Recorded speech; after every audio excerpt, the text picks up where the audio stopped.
దాని సెంటిమెంట్ చేసేసి ఈశాన్యం వైపుని పెట్ట గోడ ఒక్క అరడుగు పెరిగిందంటే యజమాని ఠా. ఎవడు చెప్పాడండి వీడికి? ఈశాన్యం వైపు గోడకి యజమానికి సంబంధం ఏంటంటే బుద్ధి లేని మాట. ఈశాన్యం వైపు గోడ కడితే యజమాని పోతాడా? ఆ గోడ ఇలా వచ్చేసి గుడి మీద పడి చంపేస్తుందా? What logic?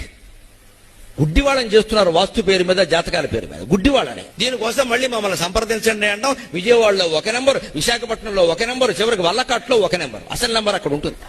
వచ్చేయండి మమ్మల్ని సంప్రదించండి. మనం ఏమనుకుంటాం? భార్య దోషం భార్య ఒప్పుకోదు, భర్త దోషం భర్త ఒప్పుకోడు, పిల్లల దోషం పిల్లలు ఒప్పుకోడు, అంతా కలిసి దోషాన్ని గోడ మీదకి దోషేశారు. అక్కడ గోడ ఉండడం వల్లే మనకు తగాదాలు వస్తున్నాయి. ఎంత జ్ఞానం అండి! మన మనస్సుల్లో చాలా గోడలు ఉన్నాయి. ఆ గోడలు తొలగించుకుంటే తగాదాలు పోతాయి. వాస్తవమని ఆలోచించిన ప్రతి వాడికి తెలుస్తుంది. వాస్తు అనే మాట వస్తు అనే మాట నుంచి వచ్చింది. వస్తువు ఎలా ఉండాలని? ఇది ఒక వస్తువు అండి, ఇది ఒక వస్తువు. దీనికి వాస్తు ఏమిటో తెలుసా? మైకు తూర్పుముఖంగా ఉండాలి. పిచ్చి మాటలు చెప్పొద్దు. మాట్లాడేవాడికి ఎదురుగా ఉండాలి.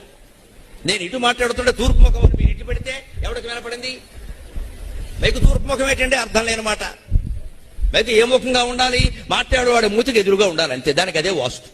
మంచినీళ్ళ గ్లాసు ఉంది, ఎక్కడ ఉండాలి? నా చేతికి అందుబాటులో ఉండాలి. అంతేగాని ఇటు పక్క ఉందనుకోండి, నేను అలా మీతో మాట్లాడుతూ చెయ్యాడుతాను, అది కింద ఒలుగుతుంది, 2 దరిద్రాలు అవుతాయి అక్కడ. అందుకని ఈ వస్తువు ఎక్కడ ఉండాలి? ఇక్కడ ఉండాలి. ఇది ఎక్కడ ఉండాలి? ఇక్కడ ఉండాలి. మిగిలిన ఏమైనా ఉంటే వెనకాల ఉండాలి, అంతే. వస్తువు వాస్తవం. ఆ వస్తువు ఎక్కడుంటే గాలి, వెలుతురు